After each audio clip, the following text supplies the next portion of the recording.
growing up in small town Indiana to becoming one of the biggest artists in the world.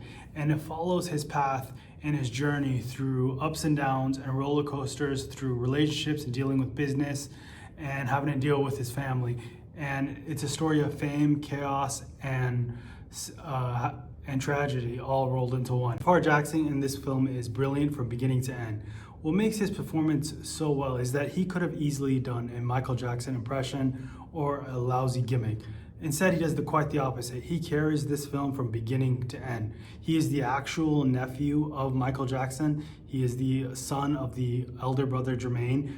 And this is someone who knew Michael on a personal level. And you can kind of capture that vibe. He understands how to play someone that grew up in Gary, Indiana, and wants to sort of be a musician, but not make it too over the top and keep the character grounded and feel raw and feel very connected to the character, and he feels very connected to the audience, and you see that throughout the entire film. Another aspect of the movie that we see a lot of, and we dive deep into it, is Michael's relationship between his father, Joe Jackson, played by Coleman Domingo, who is brilliant in the entire film. Joe Jackson very much in this film is the villain of the entire movie, which sort of surprised me. I was not expecting to see that dynamic play through the entire theme of the movie.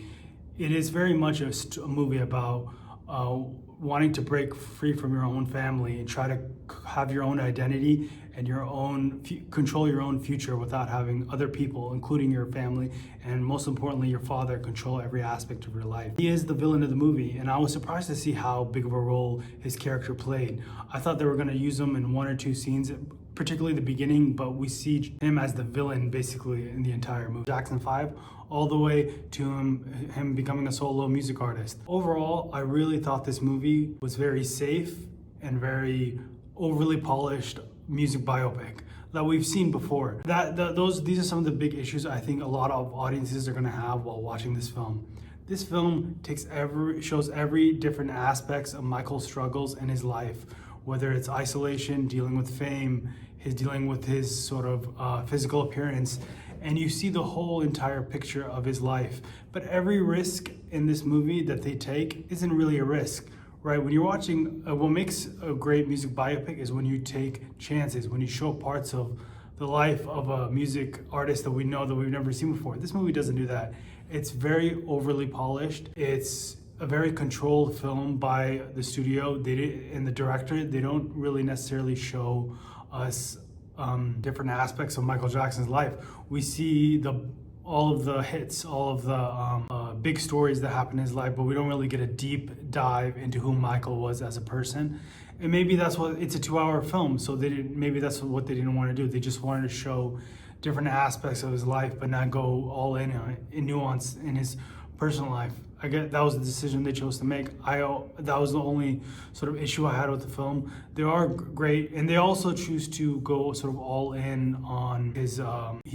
Another aspect I think a lot of people are gonna love about this movie, and I think a lot of reasons why you're gonna go and want to watch this in the theater is the big musical sequences.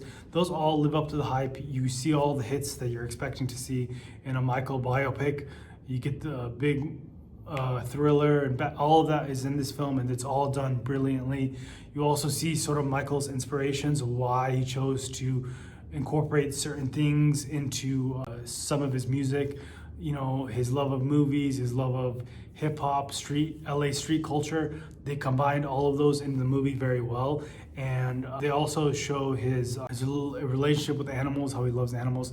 So almost everything about Michael that we've heard of, we see in this movie. I think it doesn't really, they don't show anything that you're not unexpected. They do leave out certain things. They don't go too far into the future. We don't see Michael Jackson as an old man towards the end of his life. They choose to have it end at a very specific point in his life, which is, I've heard that this film had some issues with editing, and you can kind of feel that this is like Bohemian Rhapsody, like some of these other music biopics where the estate is very much in control of the direction of the film. You do feel that they had their input. This was not a movie that was edited with the director's cut. You can tell a lot of people had their paws all over this movie, and you can feel that vibe in this movie entirely. Overall, I really enjoyed the Michael film. I think I enjoyed it because I'm a Michael Jackson fan. I'm a huge fan of his music, one of my favorite artists of all time. So maybe that played a role into why I like the movie so much. If it was another artist this movie was about, and I wasn't necessarily as big a fan of the music, I probably would not have liked it as much. That's just the honest answer. But just because it's Michael, and because I think if you like Michael Jackson, you're gonna like this movie even more, even though there's are issues with it. But overall, I'm gonna give this movie a 7.9 out of 10. Solid music biopic, really enjoyable. Probably should watch it in theater. If you like Michael Jackson, go watch this in theater. You'll love it. If you like this film review, please leave a like, comment, and subscribe down below. Thanks, guys.